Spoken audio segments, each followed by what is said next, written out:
the dissertation fellow working here this summer on various aspects of our collections and other data that we have at Centro. I'm not going to take too much time to introduce them, but you have probably met them at some point. They've been here for about 2 weeks. They're going to be here for another 2 weeks.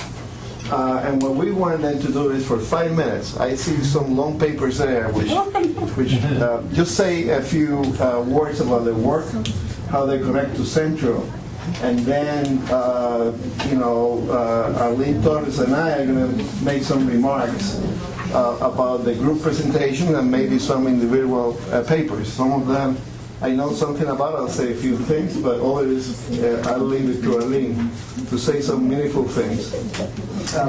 So we have today, let me start with Siobhan Garcia, who's not in the program because she was here last summer, and we kind of neglected to include her in this year's program, but I'm happy that she came anyway, and we're going to ask her to make a presentation. She's doing interesting work on Puerto Rican writers, and I know she's been working very closely with Arlene. And among others, she's talking about, I know two of them, Jesus Colón and Furar Pre, and I'm missing a third one. Juan Aviles, there we go. My memory is that bad. We also have Emma Amador, who's working on welfare work. We're working with, we also have Michelle Crespo Fierro, who's working on cultural care needs of Puerto Rican women receiving HIV care from nurse practitioners in New York City. That's a long title. Simone is not here. Simone might be here later. She was coming from Florida, so I'm not quite sure what the story is, but if she comes, we'll add her to the program. Remember, these are short presentations. We'll have plenty of time for discussion. So, and Annabelle Rodriguez, who's working on Beyond the Nation or National, Translocal Imaginings in Puerto Rican Art. Okay, part of my missteps. Donna Luis Ruiz Caraballo, who's doing a very interesting work on the Cuatro Puerto Riqueño, continuity and change in the Puerto Rican Cuatro, going around the city interviewing people, oral histories, and somehow I ended up being her sponsor for the IRB, which beyond me. I don't know anything about music, but in any case, I know something about oral history. So, my pleasure to let you. So we're going to start from one end to the other. Is that okay? Please go ahead. Hello, and you can reserve your question for the end. Hi, good afternoon. My name is Emma Amador. I'm a graduate student from the University of Michigan, working on my PhD. During my time at Centro, I've been working on the project, which the title right now is Welfare's Work, Public Assistance, Migration, and Gender in Puerto Rican Communities, 1935 to 1970.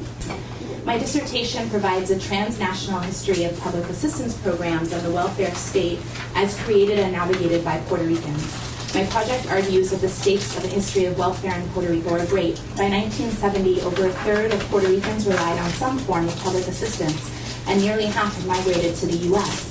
Yet there has been little historical investigation of the shifting contents of welfare policy or administration. My project intervenes by addressing the intertwined history of welfare and migration, following social workers, clients, case files, and discourses as they moved. I trace the everyday work and practices of transnationalism, considering the different roles and positions that migrants had within migrant networks. And my dissertation has parallel chapters on social workers and applicants for assistance, exploring the development of these programs from those different perspectives. This project builds upon feminist scholarship on Puerto Rico, particularly histories that have recovered stories about women's lives and explored how gender politics changed over time. A few feminist Puerto Rican social workers have also documented the experiences of female social workers in local politics and called for further historical investigation of professional women's work. My project contributes to this scholarship by further investigating the transnational connections between professional U.S. and Puerto Rican reformers, including an analysis of interactions between social workers and clients, and emphasizing the role of social workers in regulating migration within the island and to the United States. And I'm also interested in unraveling the links between welfare and labor policy, showing how the work of women and the poor was regulated by social workers. I draw from oral histories, documentary sources such as administrative and case file archives of social work agencies to trace the biographies of social workers and clients. I trace the roots of the social work profession to progressive era interventions in the 1910s and 20s on the island, and then center the rest of the project on the extension of New Deal programs, which relied on social workers to administer the rehabilitation and modernization of the island. The social workers trained to fill these positions had diverse political allegiances, from socialist independents to PPD supporters, and they were also of different race and class backgrounds. The group was overwhelmingly female, though not all female, and their training as professionals signaled a major increase in the number of government officials that were women. Working for social services, the Children's and Women's Bureaus of the Department of Labor, and for public health initiatives under the Department of Health, they became important state agents. Newly trained social workers traveled to rural and urban areas, accompanied by other professional specialists. They also managed interagency services that mediated the impacts of mass displacement and migrations within the island, and participated in shaping state policy and law by advocating for the full extension of Social Security legislation in Puerto Rico, and by participating in the PCD and Independence Party politics. And they developed the Department of Bienestar Público, the Department of Public Welfare, under the Department of Health in 1943. The impact of these interventions of social workers in the lives of Puerto Ricans has been relatively understudied. My dissertation research in case file archives of these agencies revealed that the majority of people applying for benefits in these centers were female care, domestic, and service workers in the informal labor economy. I have traced complex networks of labor revolving around women's employment and care work within and outside the working class neighborhoods that they lived in. Many displaced and migrant women cooked, cleaned, laundered, and sold food and goods. They were the first to apply for public assistance programs because they had the least access to the benefits of New Deal reforms. They combined limited incomes as workers with the small payments available for public assistance. As they entered into new roles as clients of the welfare state, their lives were increasingly regulated by social workers. Every individual who applied for benefits and underwent an intake interview in a welfare office engaged with a social worker, and during this process, the new roles of social worker and client were constructed and performed. The case files produced in these encounters reveal how social workers were charged with manifesting the abstract political ideologies of the state into concrete social policy that located individuals within class, gender, sexual, and race categories. Placement into these categories had tangible material consequences for those seeking food, shelter, care. These individuals were often actively involved in pushing back against the way that social workers administered programs by challenging social work records or eluding social work regulation. By creating public assistance programs, social workers shaped the contents of Puerto Rican citizenship. I see the construction of social welfare programs as intimately linked to the regulation of the labor, both productive and reproductive, of women and the poor within their homes and outside of them. These spaces were sites of struggle, both among social workers and between social workers and clients, over how benefits would be administered. Here at Centro, I have been exploring how Puerto Rican social workers shifted from mediating the impact of rural to urban migration on the island to creating links with government agencies outside of the island. In particular, they built a network with the Migration Division of the Puerto Rican government's Department of Labor, which operated in New York. This agency served as a type of consulate, helping to facilitate labor migration by brokering labor contracts. The first director was Manuel Cabranes, a social worker trained in Puerto Rico with a lot of the women that I follow on the island. Cabranes and other Migration Division social workers were involved in numerous early studies of the migrant community, participating in shaping the political dynamics by which Puerto Rican migrants' experience was conditioned. One of the programs that they initiated, which I'm sitting in the archives of right now, is the Social Services Division, which helped migrants to negotiate applications for public assistance. Division social workers created interagency correspondence networks with their counterparts back on the island, and bilingual professional women and men were central in its administration. Social work case file information was sent back and forth between social workers on either side of the Atlantic, and social work practice became increasingly transnational. So I actually follow case files back and forth from here to there.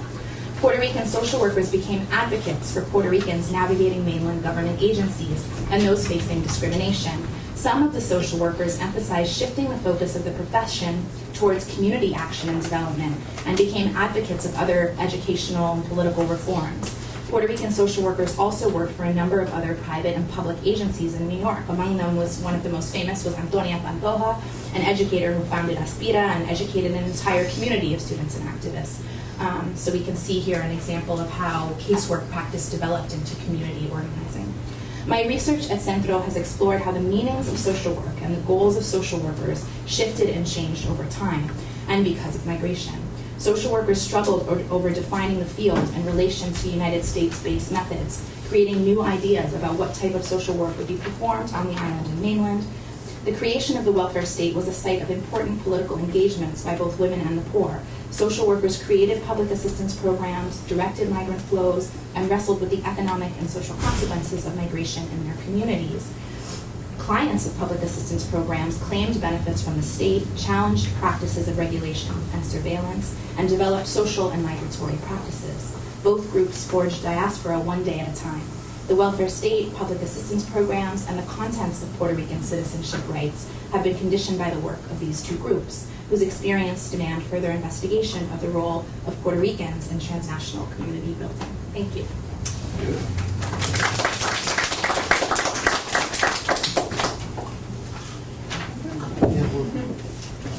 Good afternoon. My name is Noralis Ruiz, and I am a PhD candidate at Kent State University in Ohio.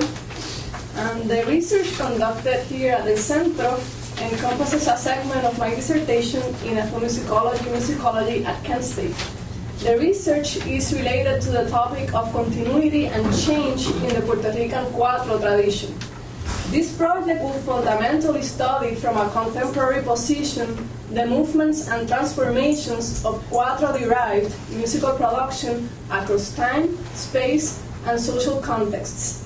My main interest is to expose the actual work and performance practice of cuatristas, to examine the current use of the instrument, and to contribute thus to the further understanding of the present-day instrument tradition. Last April, I started the research program at the Centro, and during these weeks I have been working on the review of literature that will be part of the dissertation, as well as conducting interviews with musicians in the area.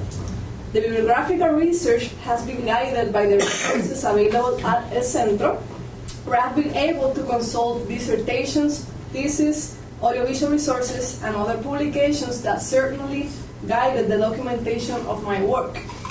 However, the amount of literature devoted to the subject of the cuatro is minimal, and this shortage of bibliographical resources supports the collection of information through fieldwork, which is an integral part of ethnomusicological theory and method. Given the ethnographic nature of this research, I decided to explore as well the scene of cuatristas in New York City. I started to seek out for cuatristas in the area and was surprised by learning that there are just a few cuatro players in the city. Since this study is part of a wider dissertation research, a complete analysis of the cuatro performance practice as observed in New York and other communities in the US will be assessed in the dissertation.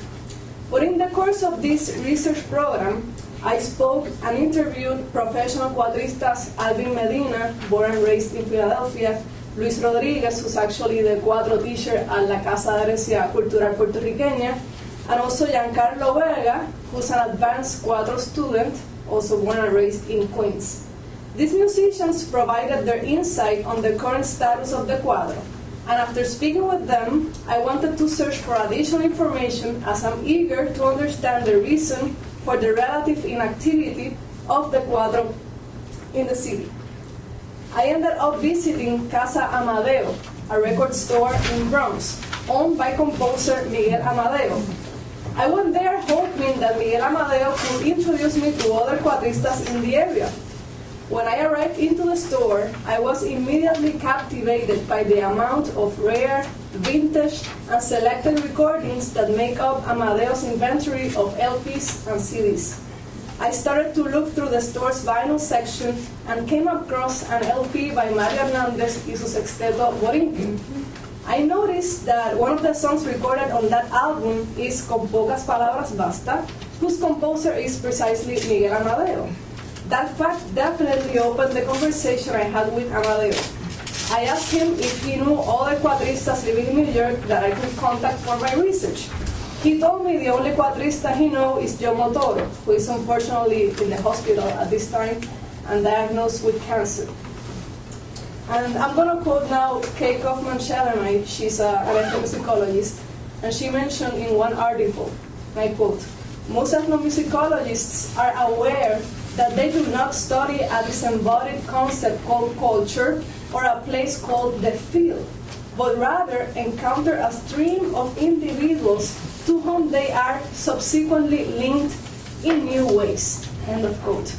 So even though my conversation with Amadeo didn't directly shed light on my research question about the current status of the cuatro, I couldn't leave that store ignoring the fact that I was in front of a noted composer whose career should be known by the younger generations.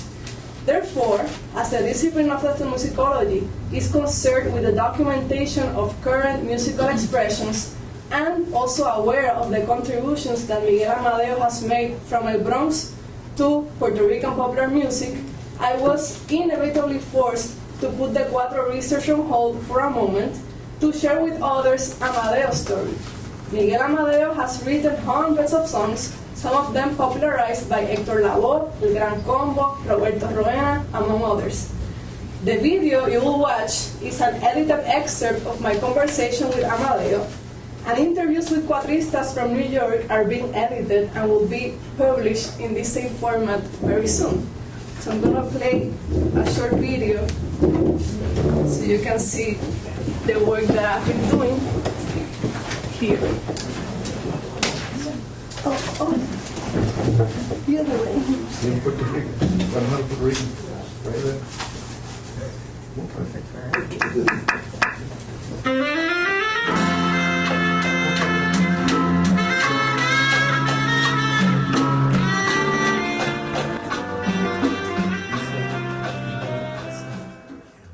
Yo salí de Puerto Rico a los 13 años en el 1947. Abordé un buque que en aquel tiempo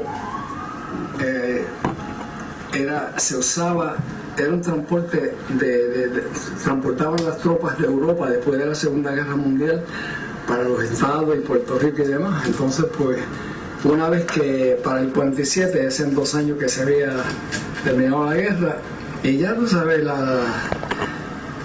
Puerto Rico se desbordó en el barrio de Nueva York, y yo fui uno de esos que llegó ahí. Y llegamos en un barco que se llamaba el Marine Tiger, el tigre marino. O sea, y a todos los que llegaban para ese tiempo nos decían Marine Tiger. A veces tenía que ir para la escuela, a levantarme a las 6:30 de la mañana para prepararme, salir para la escuela, para llegar a las 8 a la 37 y segunda y tercera avenida en downtown, porque te iba a high school. Y mi mamá a veces a las 4 de la mañana, yo con una lamparita encerrado en el cuarto, y me decía, muchacho, ¿qué tú haces? Mira la hora que es, no tienes que salir para la escuela. Y yo, no te apures, mami, por favor, no me hable, que estoy haciendo una cosa, ¿tú sabes? Entonces lo bonito era, yo escribía las cosas y al mismo tiempo casi siempre salía la melodía. Pero como no tenía una grabadora para dejarla grabada, en aquel tiempo tú tenías que memorizar todo. Entonces, y nunca estudié música para escribirlo en el pentagrama, pues se me hacía muy difícil. La melodía para mí es lo más fácil hacer. Se me hace mucho más fácil para una melodía. Lo difícil era hacer una letra y que diga algo. Entonces las canciones mías, pues yo me esmero mucho en la letra, porque como te dije, siempre me gusta tener un punto a mi favor. Y es eso, que la letra, que nadie puede decir qué porquería o qué demonio dijo Amadeo en esto, sino que cuando lo ves, dice, la letra está bonita, ¡ay María, qué mensaje! ¿Y cómo es la melodía? Luego la melodía, yo, como Dios me dio la capacidad para armonizar voces y cosas así sin haber estudiado nunca, cosas muy naturales en mí. El promedio de canciones que yo tengo escritas, para contestar tu pregunta, es un promedio, yo diría, de algunas 250, 275. Puede que tenga 300 porque tengo muchos números inéditos que nunca se han grabado, porque están por ahí encabetados y demás, en su totalidad no pasa de 300. Y para una persona que lleva 60 años escribiendo, 300 no es nada, pero es muchísimo. Comenzaron a escribir mis canciones, a cantar mis canciones artistas de la talla de un Carlos Pizarro, Raúl Marrero, para el año 1951. Ahí es que comienza a grabarse la música de Miguel Ángel Amadeo. Yo contaba simplemente con 16 añitos de edad. Bueno, la década mía buenísima fue la década del 50. Todo lo que yo escribí para ese tiempo, a medida que lo iba escribiendo, se iba grabando. Yo estaba bien activo en eso. Entonces, pues tuve la dicha de que, como estaba dentro del grupo de aquellos cantantes, entonces tenían una compañía ya de ellos de disco. Y ahí, cada vez que un trío iba a grabar, me llamaban: mira, ¿tienes algo? Lo voy a grabar a fulano, penecejo, y ahí pues. Y en cuanto a los números nuevos, inéditos, pues ahora estoy trabajando en una obra muy bonita que, a pesar de que existe otro número con ese título, a mí no me importa, se va. No debe cambiar de título, lo voy a llamar La Voz de la Experiencia, que es un número nuevo que tengo, y estamos trabajando en eso. Acaba de salir al mercado una letra que yo le escribí a Joe Cuba por allá para el año 65, que lo titulé una colaboración mía con Nick Jiménez, el pianista del grupo de Joe Cuba para ese tiempo. Y tengo entendido que en este momento ese disco está pegadito en Puerto Rico, puesto de que es una combinación de Cheo Feliciano y Rubén Blades. Se unieron para este proyecto. Entonces escogieron para promover la grabación, casualmente, el número, la letra que yo escribí, Lo Bueno Ya Viene. Como lugares grandes de baile habían varios. Tenía el Tropicana Club, que era uno de los más famosos aquí a la vuelta de la esquina. Tenemos el Embassy Ballroom en la 161 y Morris, Melrose, mejor dicho. Y el Caravana Club, que estaba aquí en la 149. O sea, esto es el Huntsville Palace. Y siguieron, esos son los ballrooms para bailar. Entonces en cada esquina había un cabaret. Cuando teníamos un grupo, pues, y estaba trabajando, para aquel tiempo se trabajaba en 3 noches en la semana, de viernes, sábado y domingo. Yo siempre trabajé con el trío y siempre montaba de la música que tenía que escribir las canciones. Muchas veces fueron, o sea, montábamos las ensayábamos y las cantábamos, las estrenábamos en el night club, y tenía bastante aceptación casi siempre la gente.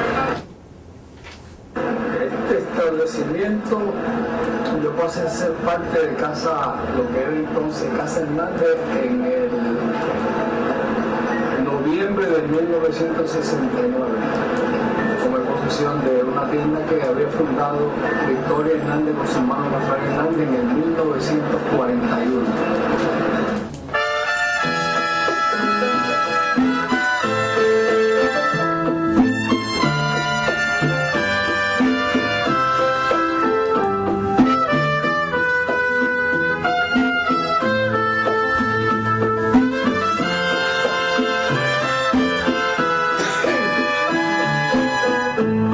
Ya no tendrás que decirme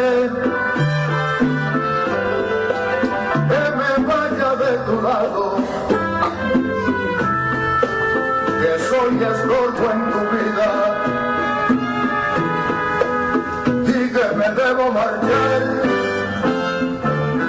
Le doy las gracias por esta oportunidad que me dan para expresar lo que llevo dentro, y espero que tengan un futuro de maravilla en lo que sea que se propongan hacer en la vida. Gracias por todo.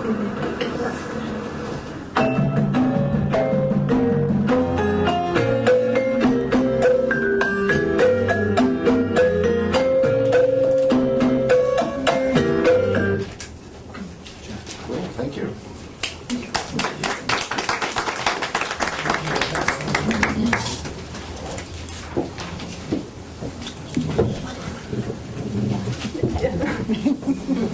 Wanted to make sure she didn't have any further commentary. Well, that's a hard act to follow. No, I know. I can just go home. Do your best. I'll juggle with Yes. you. My name is Michelle Crespo Fierro. I'm a registered nurse, and I'm a doctoral student at the Graduate Center, CUNY. So my proposed research is on the cultural care needs of Puerto Rican women receiving HIV care from nurse practitioners in New York City. And it utilizes the ethno-nursing research method, which was developed by Dr. Madeline Leininger, who is a nurse and anthropologist. My research questions are as follows. What are the cultural care beliefs, values, meanings, and needs of Puerto Rican women with HIV receiving care in a clinic setting? In what ways do social structure factors, environmental context, ethno-historical dimensions, and language influence health and well-being for Puerto Rican women with HIV? What are the cultural perceptions of care of Puerto Rican women receiving HIV care from NPs in the clinic setting? Do Puerto Rican women hold the same values and expectations for care in their culture and families as they do for the care that they receive from nurse practitioners? And lastly, in what ways can nurses use the 3 nursing care modes and actions of the culture care theory to offer care that is meaningful and congruent with the culture care needs of Puerto Rican women with HIV? The questions 1, 3, and 4 I will be answering when I actually do my research. So right now I haven't gone to proposal. My goal is to be able to do that by the fall. But that will be using a people-centered inductive open inquiry method, focusing on interviews, participant experiences, direct naturalistic observations, reflections, and ongoing reviews of the data with the informants. Question 5 is answered through the analysis of the data collected, and that's going to be very nursing focused. And question 2 is partially answered through the study of social structure, environmental context, ethnohistory, language, social, economic, and political context for the culture of interest, and in addition to analyzing any other data. So, brings me to why I'm here at the Centro. So being here gives me the opportunity to access these key historical, linguistic, and scholarly data to develop the literature review, specifically the sections that will be on social structure, environmental, social, economic, and political contexts. And they will also help me prepare the interview guides that I will need to use for my key and general informants. So what have I done over the past few weeks? Well, I have gotten access to dissertations that I never even came across in the work that I was doing before. And I have to say, it's so nice to have someone bring things to you. It was wonderful. Newspaper articles, research forums, monographs, textbooks, books, TV programs, video vignettes have all just expanded my knowledge of the very unique economic and political relationship of Puerto Rico and the U.S., and how that has affected the education, language, healthcare access, politics, social and economic experiences of the Puerto Rican people, both on the island and on the mainland. The migration experience of people from the island to New York City, the return migration phenomenon, the impact of the AIDS epidemic on the Puerto Rican people, other areas, and the effects on the politics, on health and healthcare access of Puerto Ricans on the island and the mainland, the phenomenon of the air bridge, which both fueled the movement of HIV into the Puerto Rican community, as well as created strains on the healthcare systems of both locations, leading to disruptions in the continuity of care, medical and family care, and unequal distribution of vital resources. And here we are 30 years into this epidemic, and many of the problems that Puerto Ricans have encountered in receiving prevention and care services remain. Distortions in the numbers of infected and affected, of the infected and affected, and where they reside and receive services continue to support the health and healthcare disparities experienced by this community. So what what I've kind of been doing is, in looking at different dissertations, I'm starting to categorize them into the different sections that I need for my Chapter 2. And of course, many of them cross over into different categories. So I'm doing a lot of sorting of that. I'm also looking through a lot of what's online. So going back over the old forums and looking at them and listening to them and just incorporating all of that with the goal that by putting this all together, when I come up with my questions and I actually sit with a woman who's living with HIV, the questions that I ask her are going to be more meaningful and are going to allow her to share her experiences living with HIV, and what are those things that that help her to become engaged in care and remain in care. My background has mostly been in adherence, helping people remain to make the decisions about going on to medications and staying with them. And it's a very difficult endeavor for any disease, including HIV. So this is going to help me to understand that better and be able to share that with providers. We need more culturally competent providers to provide culturally congruent care. We don't have many nurse practitioners who are Puerto Rican descent who will understand that. I myself am not a nurse practitioner. I'm a clinical nurse specialist in community health and HIV. So, but I feel that my work will be able to support any nurses who are working with people living with HIV, and particularly Puerto Ricans, to provide them with the care that they need to stay healthy. Thank you.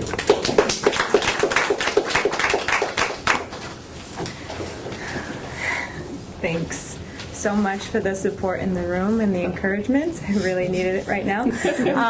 So my name is Siobhan Garcia. I'm a PhD student at Purdue University working in absentia here in New York in American Studies. So my focus is U.S. Latino literature and theory.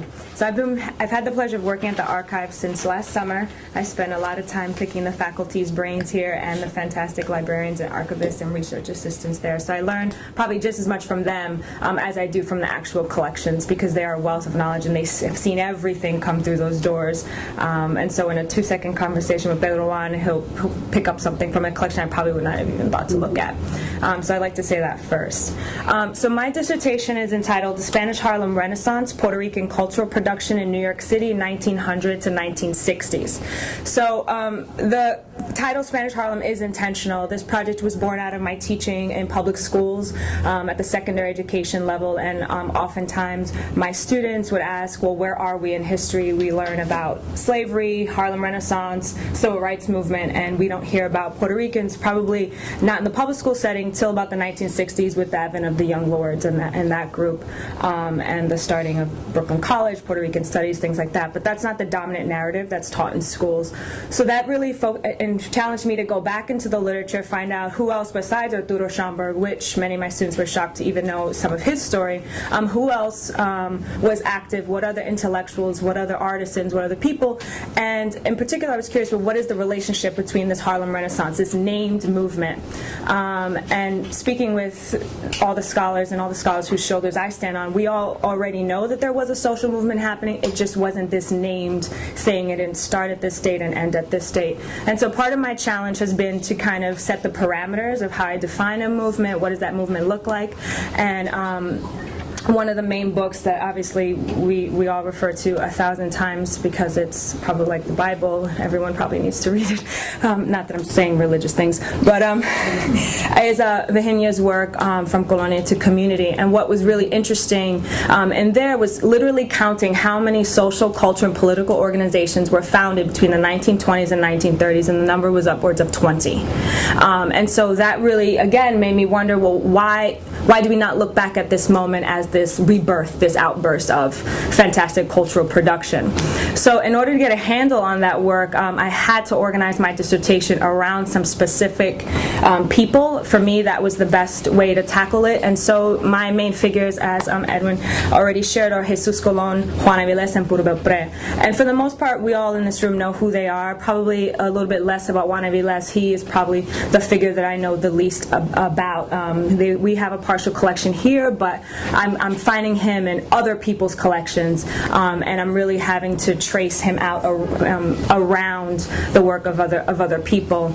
And so again, the challenge has been, well, what are the relationships within some key figures in the Puerto Rican community, between and among them, and how do those what shape those relationships with key African American intellectuals? I know that we often say, Jesus Colon, we think of maybe his work with Langston Hughes, or the fact that Langston Hughes could be one of his contemporaries, or maybe Paul Robeson, things like that. And so really mapping out some of those relationships and organizing each chapter around key themes. And one of the big themes, obviously, for me anyway, has been the lector tradition, starting with Jesus Colon and really looking at the debate between high culture and low culture, the movement to print media, and what has been lost with the advent of technology, and then ending with Puro Belpré, because the folklorist, the oral tradition, the puppetry, and then finding out maybe why more conversations were or were not happening between people like Arturo Schomburg or William Carlos Williams, because I also frame the dissertation in terms of pathways. I mean, scholarship and academia has really laid the foundation for how we talk about these things,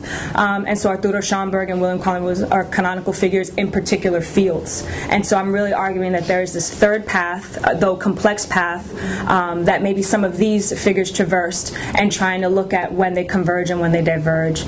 And basically I just want to give something back to the community, to the students, to the neighborhood I grew up in, and say, we've been here for a long time, we have a literary legacy, and that's not new, right? But I'm really trying to kind of unpack some of these relationships and look at them a little bit differently than they've been discussed before. So that's what I'm doing. Excellent. I know this is on camera. Don't look at it. Don't pay attention. Well, I'm the last, and hopefully not the least, but I promise that I won't linger too long. My name is Rosa Diaz. I'm extremely grateful to be here, finally. I had to wait a couple of weeks, but finally everything fell in place and I arrived.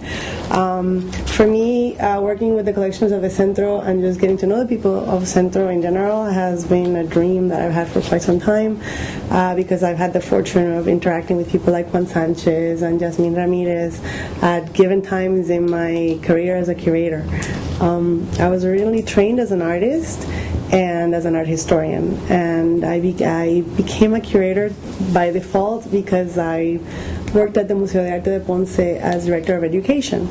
And working in a museum in education, anybody that is familiar with that field knows that there's a big disconnect between the curatorial world and the education world.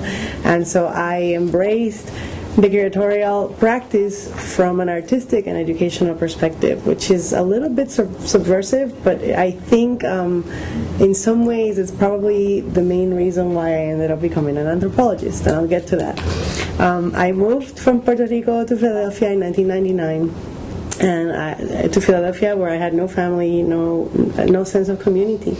And of all the places where I've gone to do field work, where I've experienced field experiences, including Japan, Indonesia, the barrio in Philadelphia has been the biggest culture shock of my life.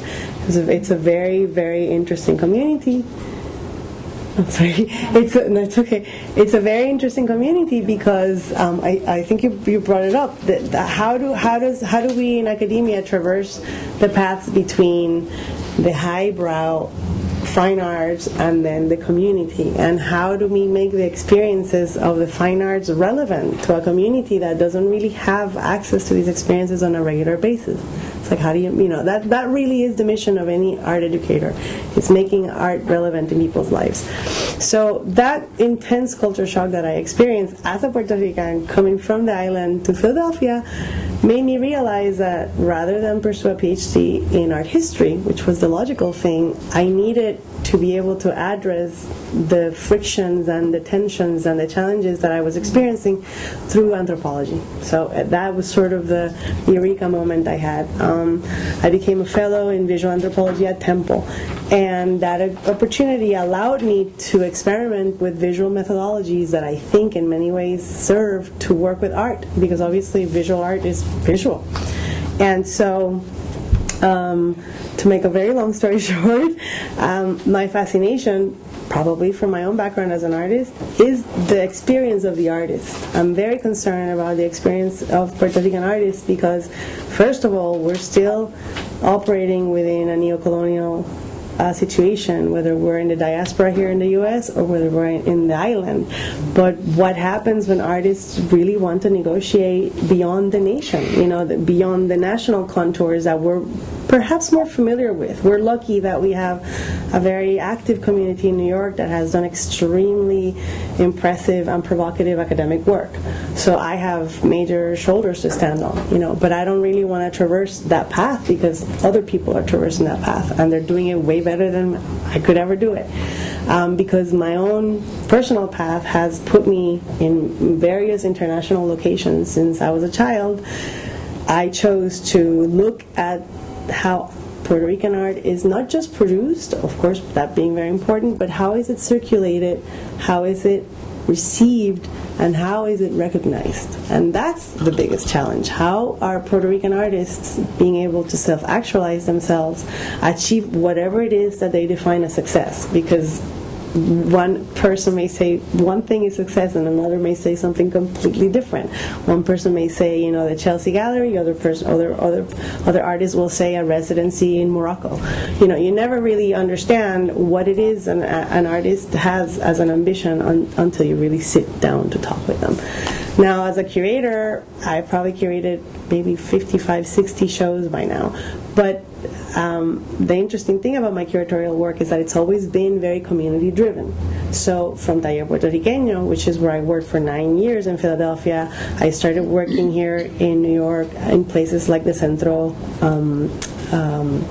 de Galería Brazo Interno, that's over at Clemente Soto Vélez, for example. So this is something that came out of my getting to know people, in particular in the Organization of Puerto Rican Artists. And so it looks like my dissertation is going to be composed of, instead of a big survey of many, many interviews, instead of that, it's going to be a very in-depth interview-driven. And, of course, visual methodologies need to come in play. So I'll work with video photography, and the imminent goal is to develop an interactive digital ethnography, which is a big challenge, but it means that anybody, anywhere can access these resources, no matter where they are, which is important. It's not just going to be an electronic dissertation, for example. The multi-sided ethnography that I've designed focuses on the island, New York, Philadelphia, of course. New York, Philadelphia is my axis, so I'm comfortable coming and going. But then beyond that, I'm working in Italy, specifically in Venice, during the Venice Biennial. And that's a big deal in a sense because Puerto Rico has never had the opportunity to either be represented in the Venice Biennale. It doesn't look like we're going to have a pavilion anytime soon. But for the first time, we had artists that, even though they're not born in Puerto Rico, have managed to bring Puerto Rico to the Venice Biennales, to the smack in the middle of the U.S. Pavilion last year, which is Alora and Casadilla. Some of you may know their work. They represented the U.S. and some of their pieces dealt with Puerto Rico. So I was fortunate that I became a Biennale researcher, and that's really the focus of my preliminary dissertation work. I went to Venice and I was able to interview public from all over the world in 3 languages. I had to interview people in Italian, in English, and in Spanish, and specifically ask them what they understood about Puerto Rico based on the work they were seeing in this very important U.S. pavilion that the State Department runs. As you may imagine, from the U.S. State Department perspective, they're wondering what on earth I want to do, because it probably makes them very nervous. Probably makes them very nervous that a Puerto Rican wants to find out how Puerto Rican artists are being perceived in this international forum. And so I've had really interesting conversations with people like the director of NEA Visual Arts Program, and they're kind of like, well, why do you want to go there? And why? Well, because it has to be done. We are absent in these major forums, and we should not be. And it's not that we're not there. That's the interesting thing. We're absent because of lack of visibility. We're very present in biennales like the Biennial in Havana. We're very present in incredible printmaking festivals around the world, like Ljubljana and Tokyo. But where are we in these major forums? And so, without further ado, I'll conclude by saying that my interest in working with Centro is because I know that there's very important collections here that I can access: interviews, photographs, artwork itself. I have double agenda because I'm also a curator, so I want to curate some of the stuff that's here. And of course, being interested in giving back, which is something that everybody should think about, I also want to make sure that my ethnography becomes part of the archives at Centro. Because I do work with the Smithsonian on a regular basis, it's interesting that they've shown interest in the idea that the interviews that I collect become part of their National Archive of American Art, but that it's also shared here. So it could be housed here and then shared with the world. So that's a little bit of what I'm here to do. Thank you.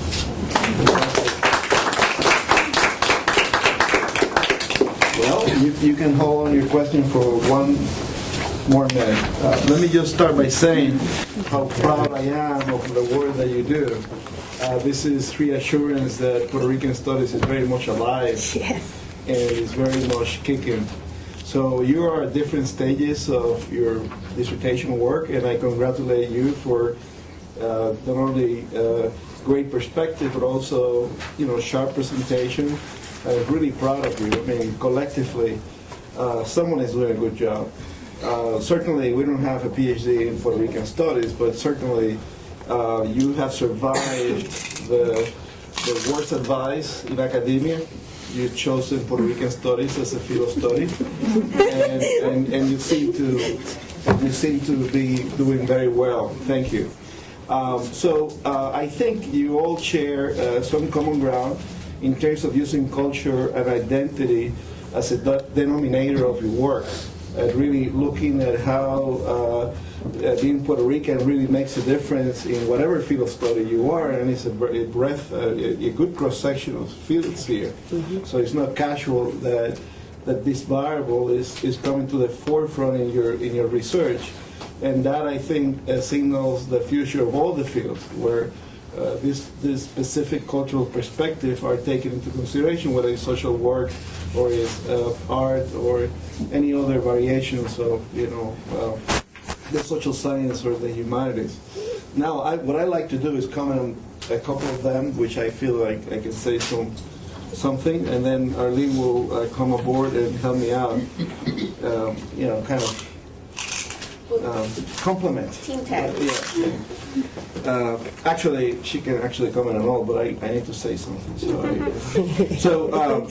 I think, let me start with Emma, and I think a little bit of this also reflects in Michelle's work. But let me say that this entry point of the client perspective is very important if you want to create an alternative view on how do we cope with social dynamics, social problems, social disparities. And so I find that to be a fantastic point of view, trying to challenge other type of approaches where you start with the system or the policy needs or majority perspectives on how minorities behave or otherwise. So I find that very interesting. I also find interesting that in many of your work, this transnationalism is very present, and by that I don't mean. I don't want to get into the whole debate, but this notion that there is really one Puerto Rican community, is 8 million strong, 4 there, 4 here, though we're growing a little bit faster, part of my point. But there is really one community that is in 2 places, and by the second place in the U.S., I mean really dispersed, with a growing dispersity, and therefore growing sense of complexity in how do we approach the various problems and communities. Can you hear me well? Yeah. Should probably move to the corner. Pardon my back. So, okay. So this is better. So the other thing I like about studying, welfare, which I've done in the past, is this this dynamic between the informal sector and mothers and welfare has been rarely studied, and it's really a complement labor force to the formal economy or the wage economy, or however you want to put it. And there is very little ethnographic work on that, and let alone, God forbid, interviewing the welfare recipients about how they do these dynamics. There's some work, but there's really, really very little work on that, and let alone focusing on Puerto Rican and Puerto Rican culture to say the least. So I'm very happy to see this work moving forward, and we have tried to support your work, and we look forward to doing more of that in the future. Michelle's work also has a fantastic point of entry, besides addressing the client perspective at some point. I think this notion of cultural competence and how provision of services, particularly in the health industry, is something that we paid some attention to. Luis and I were involved with a 2-year project funded by FIPSI precisely on this question of cultural competence in various service provision. I mean, it's really important that service providers, whether doctors or nurses or whatever, understand why culture makes a difference in how people receive and how people behave and overcome illnesses and diseases, right? So for us, that's very, very important. You touch upon something that, for me, and I'm not sure, you're still working on your proposal. I'm not sure how this is going to survive the committee, but I think this comparison in terms of how the connection between HIV clients in Puerto Rico and the U.S. and the constant flow, and why is it that illness itself is a motivation for migration with the expectation of better services, when in reality some of these long-term illnesses really depend on networks of supports, and when they cut that, you get into all kinds of situations where, besides the provision of care might not be, for the country might be the best, but for the Puerto Ricans who migrate without networks of support might not be the best. So that dynamics I find to be very important and very little understood. And how, this health connection, the wealthy and the people who have health insurance have no problem. They go to Texas, they come to New York, and they look for to Boston, they look for the most specialized doctors, and they have access, and it's fantastic. But for the poor and the marginalized and neglected like HIV patients, it's a completely different dynamic. And in their illusion, right, many times, they feel that just because we are more advanced in medicine or what have you, they're going to receive the same thing. So the cultural competence goes not only to the provider, but also to the recipients and the people who have the diseases and so forth. So all of this goes to the core of something that we like to pay more attention, which is the whole issue of health disparities and how we close those gaps. It's very well known that we have, we know the gaps in asthma and diabetes and chronic heart diseases and so forth, yet how this cultural competence plays a role in all that, and the education of the clients is always neglected. So I'm very happy to see that you're going in that direction. And, again, you have a long way to go. Yes. But be assured that there is a community that values cultural competence and Puerto Rican studies and all that. Okay. So my colleague Arlene Torres, Professor of Puerto Rican African Studies, will take it from here. Director of the Latino Policy Initiative. That's someone I want to have in your corner, by the way. I'm delighted to be here, and thank you all for coming and listening to these wonderful presentations. What I'm going to do is I'm going to address each of you, and kind of in the mode of a faculty advisor and mentor. And Siobhan will know a little bit about what that's about because I've had the opportunity to work with her for the year. So I'm going to start out with a question that I want all of you to consider, that I always ask my graduate students, is what are your favorite books? And what are the publications that you want to emulate, and what you want your dissertation to look like when it's all said and done? Whether or not that that publication is what the dissertation will look like or what your first book will look like.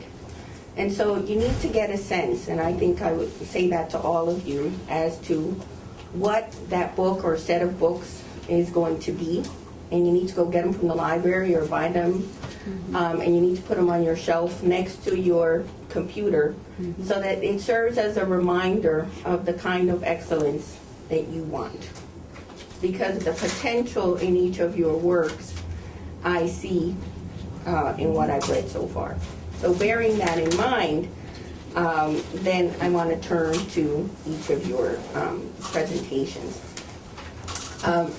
Noralis, I just love what you are doing. As I watched the video, I remembered that when I was a graduate student, I had a conversation with Renato Rosaldo.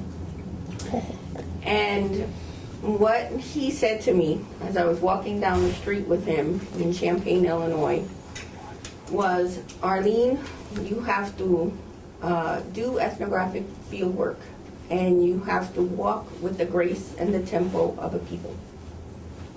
I never forgot that. And that's what I'm challenging you to do. And that's what you did, what you started to do here.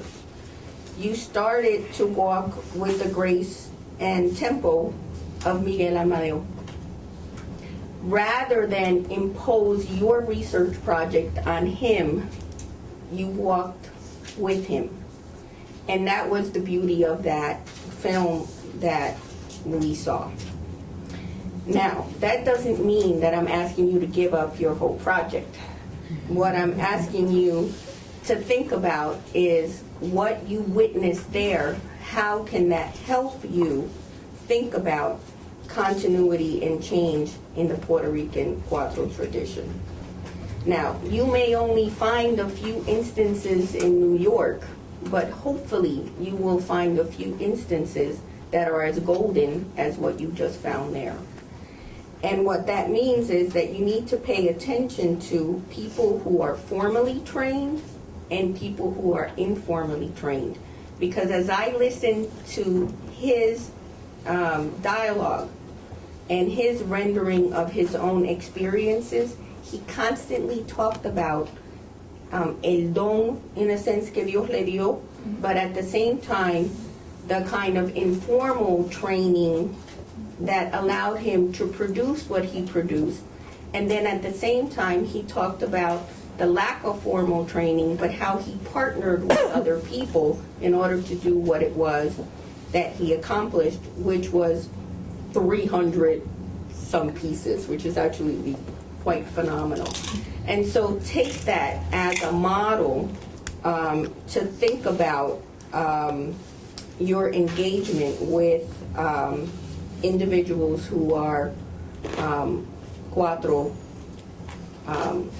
experts.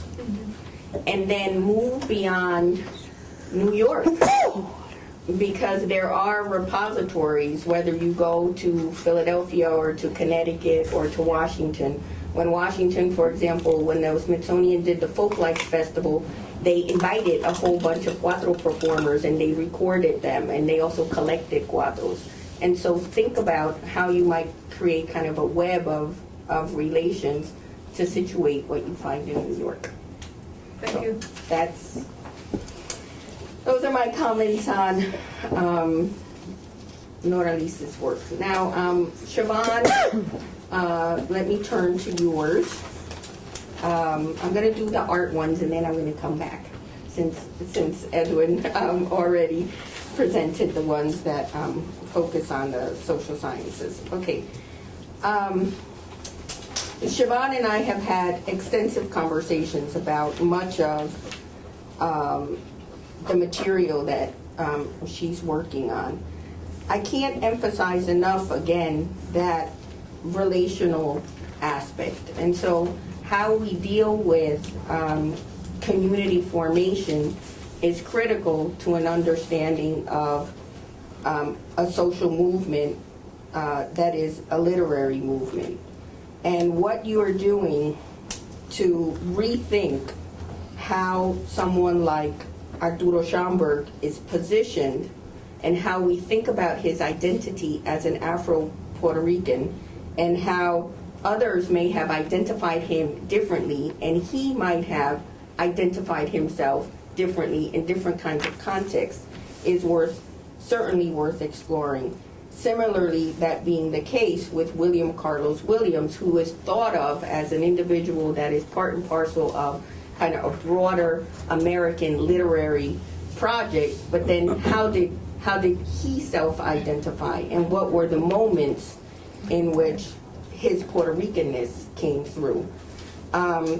I think that there is a strong emphasis on Aviles and on Pura Beltre and on Jesus Colon on their Puerto Ricanness, but then how did they negotiate a kind of multiple sense of Puerto Ricanness relative to others in New York and elsewhere? And those are areas that I think are really fruitful for you to explore.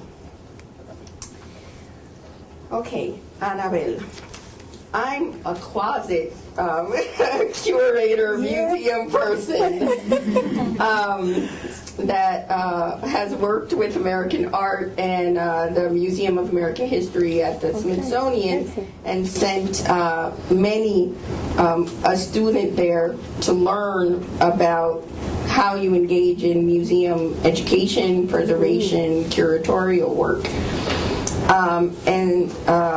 And kind of the narrative that you provided about the necessity to kind of unpack the spaces where Puerto Rican artists are visible, but also where they're invisible, but at another level visibly there.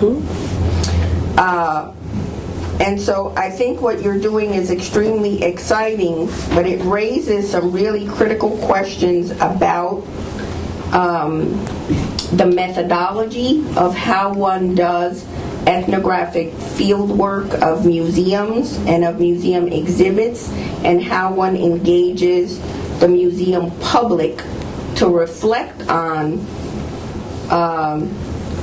what it is that they see and don't see in an exhibit at that particular moment and over time. And so what you're engaging in, I think, is fertile research about the Puerto Rican presence in the arts, but also you're using it as a vehicle to rethink a methodology that allows us to see what we don't necessarily are trained to see as a museum going public or even as museum educators.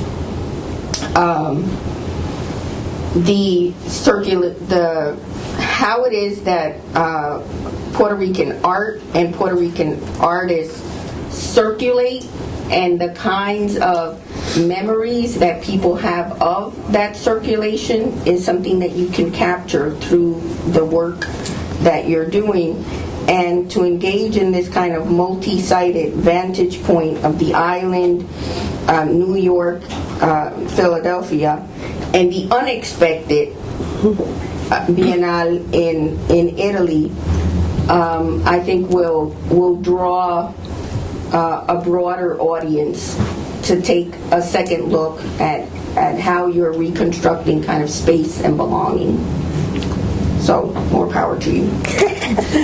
Excellent, thank you. Okay, so then let me now come back to Emma. I was really intrigued and excited about the project that you're engaged in, precisely because you're dealing both with the social workers and the individuals who were receiving the services. Edwin focused on the recipients, and in a sense how the recipients talk back. And what I want you to explore, and would challenge you to explore, is the multiple identities of the social workers and how the social workers drew upon those multiple identities in their engagement with fellow Puerto Rican women. So when did class trump gender? When did they see a gendered alliance? When did they distance themselves as, New Rican social workers as opposed to their, island? So all of the kind of multiple identities that informed how they related to one another, and what were the dilemmas that these social workers had to contend with, and then how did they negotiate that vis-a-vis their bosses, because they had a mandate to carry out a particular kind of social work, and so how did they also resist the state while at the same time they worked for the state? And so that's an area that I think is a really fertile ground to pursue.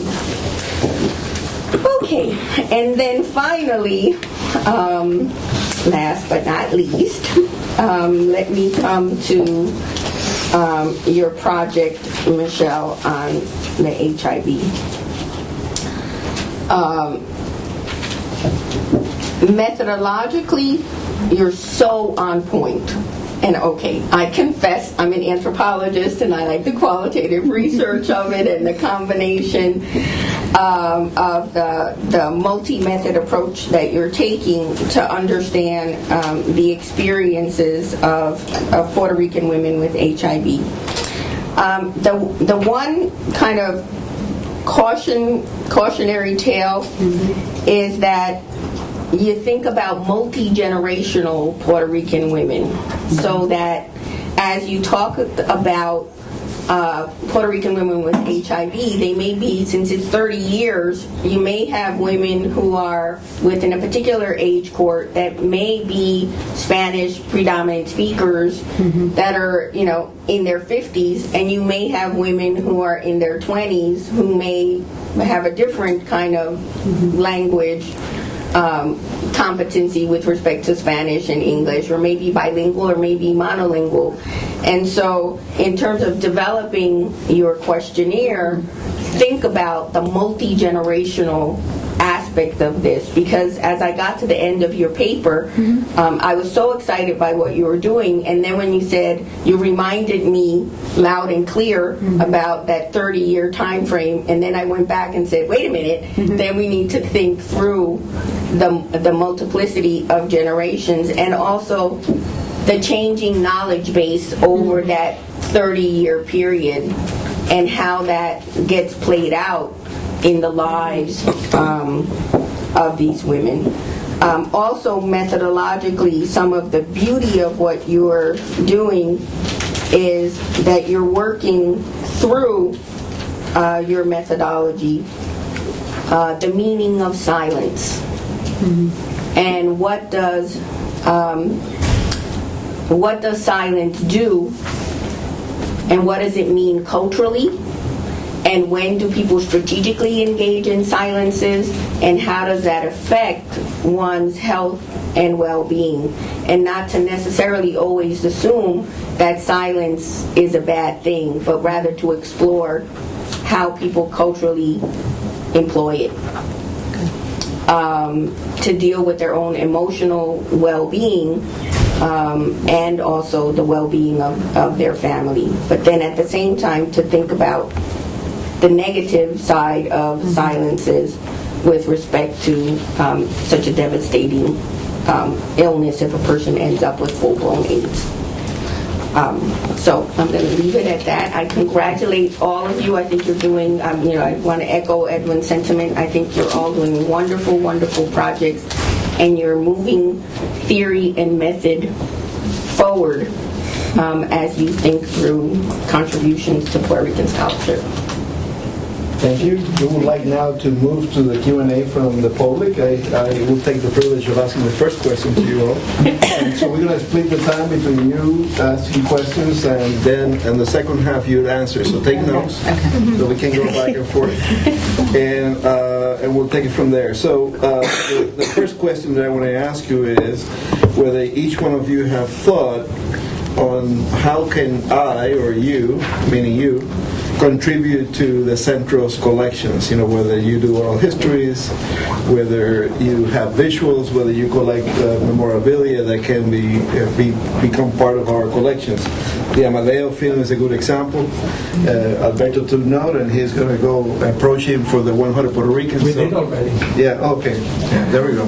Stand corrected. Anyway, let me open it to the public, but I think that's a very important question. It's called reciprocity. You build for the next generation and those who come behind you. Maintain good relations with Pedro Juan, and all that. So, any questions from the public? Well, there should be questions from the public. Luis. Yeah, and Jasmine. A general question, which each of you probably would think of in a different way, and how you see yourself and your work taking advantage of the human and institutional resources here in New York. In Hunter, you have School of Social Work, School of Public Health, that impact on some of your issues, and Puerto Rican scholars there. The Latino Commission on AIDS is here, and the work that they're doing. The LACOA, actually not LACOA, LACLA, the Latino Labor Council on Latin American people like Sonia Ivani and others who might be resources for your work, so that part of the reciprocity is giving and part of the reciprocity is getting, but beyond Centro. I don't know why, but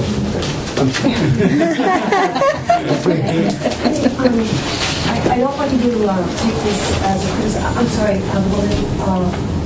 Me? Yes. Siobhan. Siobhan, hi.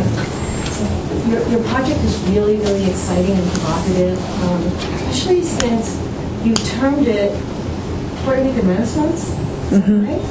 And you wanted to perhaps make a comparison with the No, absolutely not. No, absolutely not. And that's when I wrote my abstract, that's the first thing I say, just to avoid that confusion. It's absolutely not a comparison. I'm looking at that as a time period, that time period has been designated as this movement. And what I'm looking at is what were this other group of people doing around that time, and what was the relationship. To the Harlem Renaissance? In part, to some key figures, yes, in the Harlem Renaissance. But it's absolutely not a comparison. I mean, if anything, I'm hoping to maybe augment or maybe look at that event maybe in a more complex or a different way, but I'm really looking at what were these people doing at that time, and what was their cultural production, what were their relationships. And while this event was happening, I know that they were talking to each other, some of these key figures. So what were they talking about and why? But it's absolutely not a comparison. Oh, okay. I just wanted to make it clear, but thank you. Yeah, no problem. Thank you for asking. Questions? Oh, good. So let's take a round of answers, and then if there is more time, Siobhan has to leave in a few minutes. So maybe we can start with you and then follow with the rest. Okay. You have two questions. One that I asked and one that Luis asked. As far as I can remember. Yeah. Okay, institutional and human knowledge. So yes, absolutely.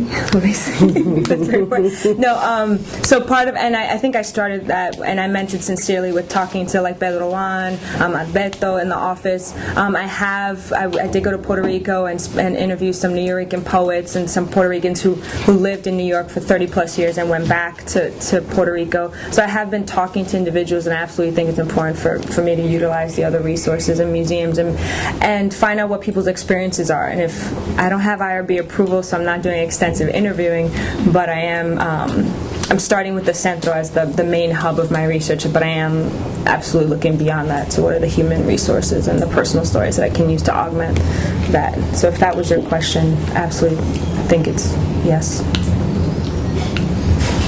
Someone else? You want to start here? Sure, I can. Oh wait, can I answer? Can I answer my two at one shot? Or are we going to do one all the way? Okay. They're related. They're related. Yeah, they're related. And how can I contribute to the Centro collections? Well, I've already sworn my dissertation to Pedro Juan, the first copy. I think I had to sign that over. My mother would be a little bit upset, so would Arlene. But, that's a down payment, you know. I know. I have to pay forward. But I mean, pretty much everything that I'm producing along the way, any interviews that I've been able to transcribe so far, the conversations that I've had the privilege of having with Elba, definitely bringing that back. And I think also, too, I think Arlene and I have had this conversation. I think part of what I also want to contribute to the collection, maybe not in addition to the physicality of leaving materials so other people can look at, but spreading the word about the facility and bringing more of the community members into the facility, especially at this new location. And sometimes I've actually stood out in the corner and told people was there and said I'd walk in with them. Because I think part of it is getting the word out about what resources that are and making people feel welcome, that they are entitled to look at these resources and that it is for them. So I think that's part of also what I can contribute as someone on the ground. I think also about digital I would love to. And that kind of stuff yes. to promote your work, Maybe but yet make resources available to the world. Absolutely. Absolutely. Thank you. Sure. I'm sorry. I'm sorry. Thank you so much, and it was a pleasure meeting you both. You guys are awesome. Thank you. Well, thank you everyone for your wonderful comments and suggestions. And as far as the question, I think that one of the major challenges of trying to do the project that I've been working on has been to kind of create an archive that works for me, in a sense, to actually build an archive about professional women and about clients of public assistance, which when I first started asking people about this project, I came at it from the angle of thinking about women's labor in the informal economy, and people really told me that there was not, that kind of work, that finding resources on that was not possible other than through oral history, which I was trained as an oral historian and interested in that. But I also wanted to find a documentary base and was convinced that it existed. And I found it through, a year of archival work in the Department of Health Records in the General Archive in Puerto Rico first, and then realized that I should be able to find similar kinds of materials about people's daily lives and interactions amongst social workers and clients, many of whom were working women, through this kind of collection. And so one of my desire contribution that I want to make is to really show how these state agencies were integrated and the way in which information, knowledge, and people and actual case files, like actual materials, were circulating between both of these locations. So to try to show the institutional base and to leave a trail for people to follow, because there are so many projects that people could do using the archival base in both places, even though it's very difficult. And so trying to kind of leave a trail of those connected histories is really something I want to do. I'm also using oral history collections and going to be doing more oral history collecting as the project goes forward from Puerto Rico and from here with social workers and talking to social workers. So I hope that at some point that's material that could come back to Centro in some way.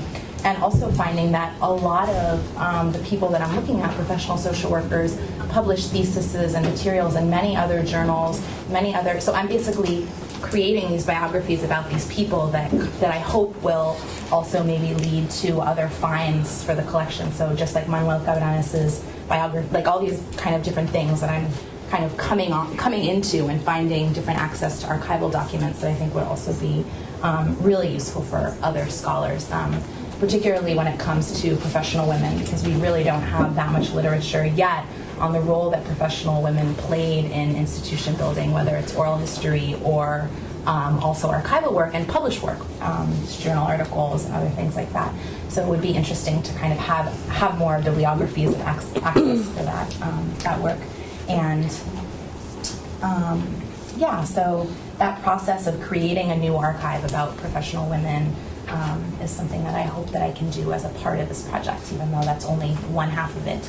I think it allows for an opening up about the questions that Arlene was suggesting about the relationships between people, because the women that I look at and the individuals that I look at, a lot of whom are women, are coming from very different places, and the interviews that I've done, the experiences are very different racially, class, but all of these individuals end up in similar programs, being trained during the 1930s to the 60s, engaging with each other, arguing with each other, fighting with each other, defining the state and being the state. They are the state. And so thinking about what that means when they're engaging in these state-building projects, I think is really a missing part of the history of our community, basically, is how women were a part of the state and the face of the state. So I hope to continue to. Okay, I'm gonna be brief. My main interest is basically to document living musical expressions, not just cuatro related, but any kind of music making that's going on by Puerto Ricans over here. I'm interested in documenting that.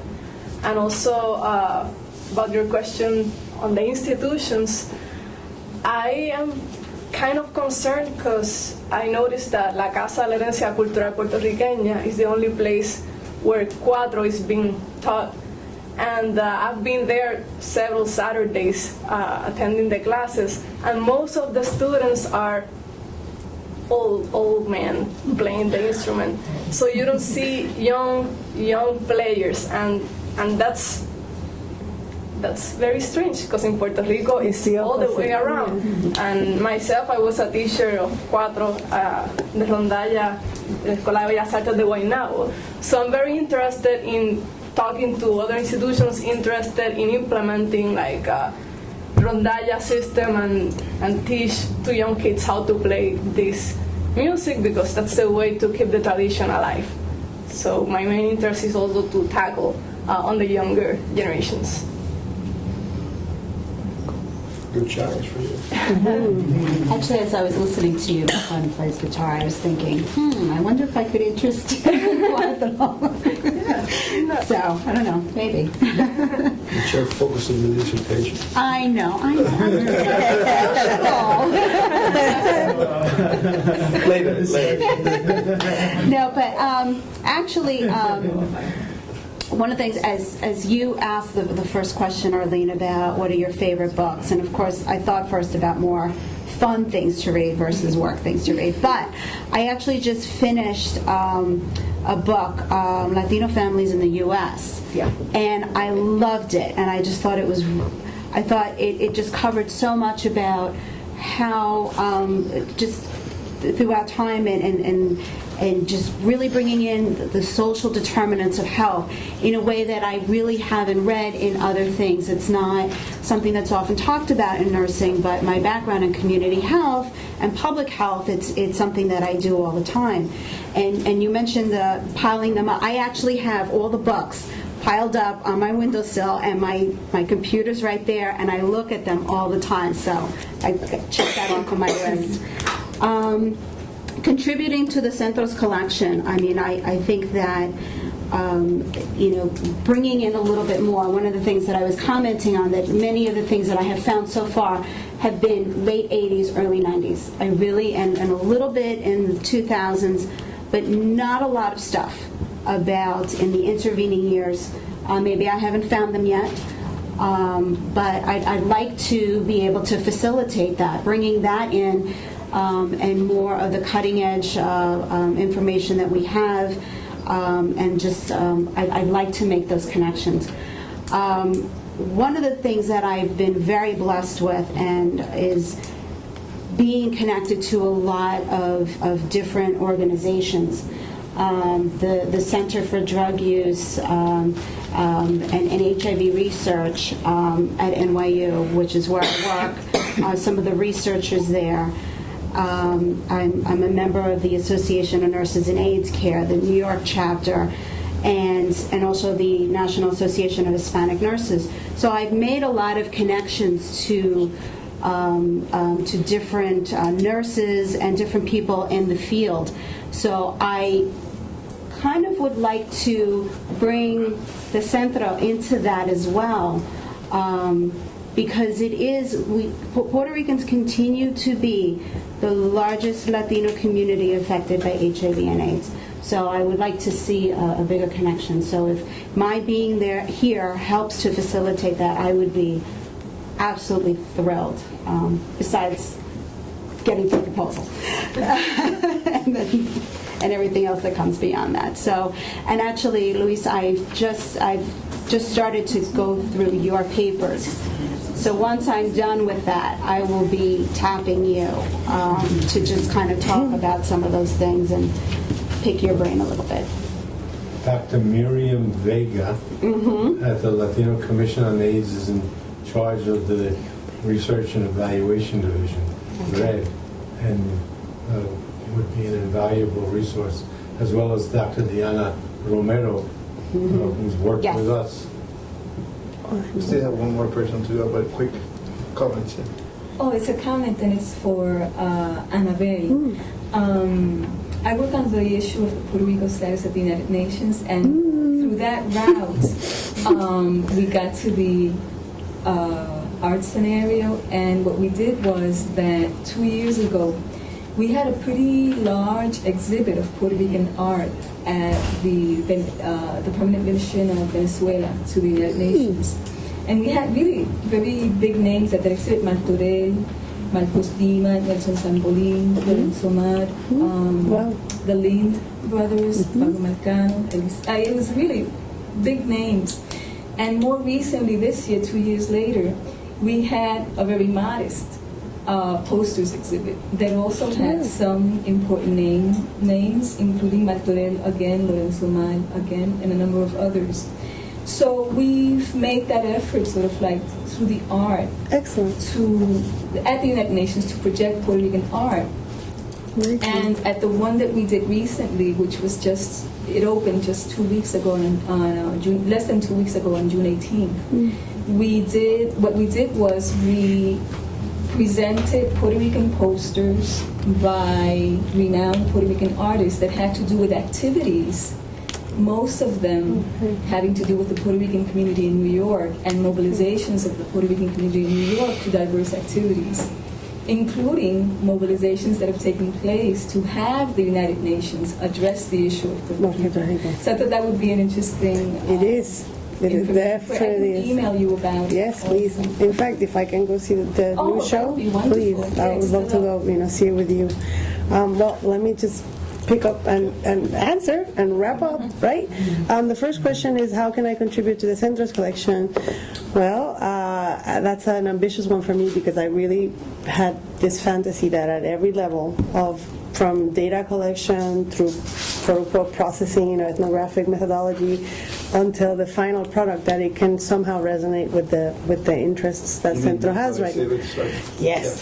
So, for example, if I'm going to be collecting these in-depth interviews with artists, I would like them to be archived here.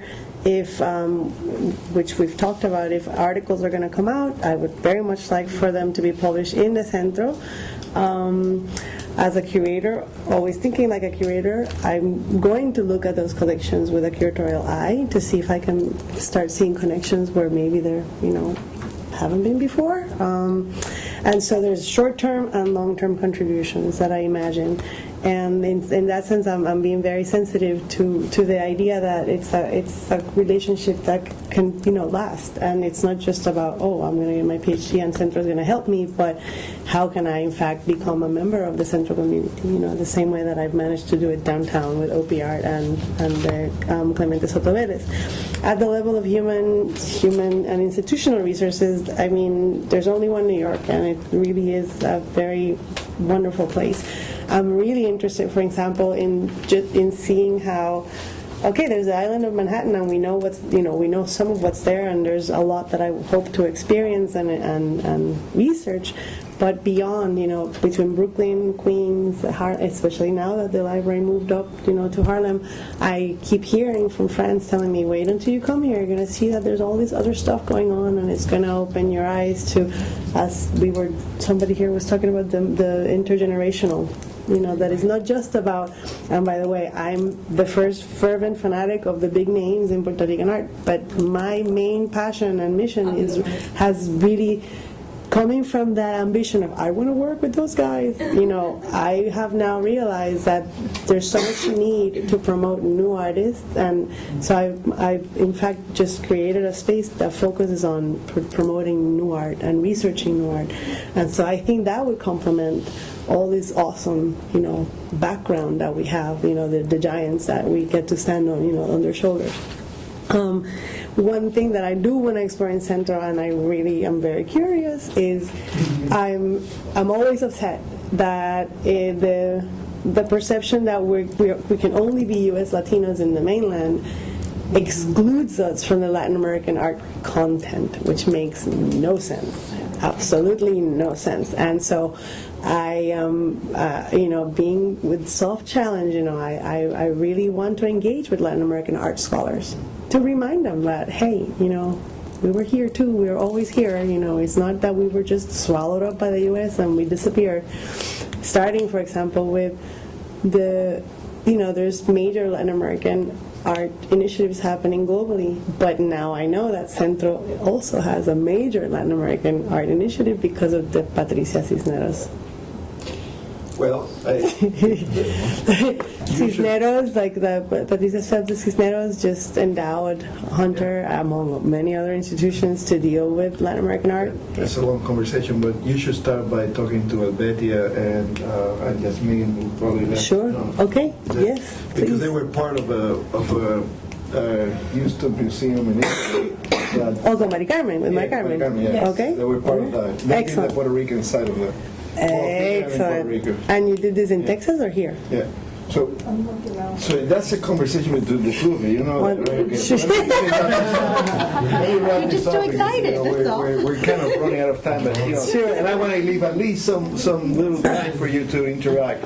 Two more areas where you can contribute to ongoing center projects. Betty and Shadki are organizing a bibliography that has now thousands of entries on Puerto Rican everything, from mental health to economics to everything, and we have indexed already about over 1,000 or something like that.